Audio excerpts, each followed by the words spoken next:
దుర్మార్గులు వైసీపీ నాయకులంటూ మండిపడ్డారు ఎమ్మెల్సీ కంచర్ల శ్రీకాంత్. తిరుమల శ్రీవారి లడ్డు కల్తీపై ప్రతిపక్షంలో ఉన్నప్పుడే అనుమానం వ్యక్తం చేశామన్నారు. సుప్రీంకోర్టు నియమించిన సిట్ దర్యాప్తులోనూ అదే విషయం బయటపడిందన్నారు. తప్పు చేయలేదని చెప్తున్న వైసీపీ నేతలు ఇప్పుడు ఏమంటారని ప్రశ్నించారు.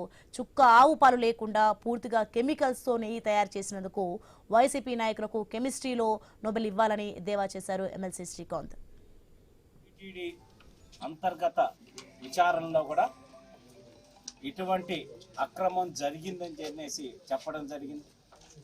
అయినా కూడా ప్రజల్ని మభ్యపెడుతూ వైఎస్ఆర్సీపీ నాయకులు రకరకాల స్టేట్మెంట్లు, మేము అక్కడ ప్రమాణం చేస్తాం, ఇక్కడ ప్రమాణం చేస్తామని చెప్పనేసి, దొంగ ప్రమాణాలు చేస్తామని చెప్పనేసి చేయటం ప్రజల్లో, భక్తుల్లో ఒక తెలియని కన్ఫ్యూజన్ని క్రియేట్ చేశారు. మళ్ళీ కేసు దర్యాప్తు జరుగుతుంటే దాని మీద ముందస్తు బెయిల్కి వెళ్ళారు. తప్పు చేయనప్పుడు ఎందుకు ముందస్తు బెయిల్ కావాలి?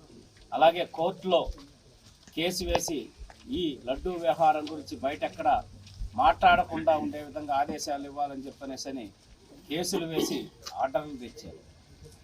నిజం ఏది దాగదు. ఒకరోజు ఆలస్యం అవుతుంది, 2 రోజులు ఆలస్యం అవుతుంది. ఈరోజు సుప్రీంకోర్టు ఆధ్వర్యంలో వేసినటువంటి సిట్, సుప్రీంకోర్టు ఇంకా హయ్యెస్ట్ న్యాయస్థానం అది మన భారతదేశానికి.